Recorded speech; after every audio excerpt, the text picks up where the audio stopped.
Meaning of downstage. Downstage. Downstage. Downstage. Downstage.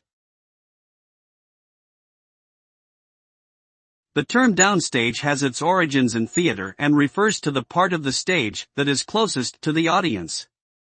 A performer who is downstage is therefore located at the front of the stage, facing the audience. This area is often considered to be more desirable for performers because it allows them to be more easily seen and heard by the audience. The opposite of downstage is upstage, which refers to the back of the stage and is often used for scenes that require a greater sense of distance or separation from the audience.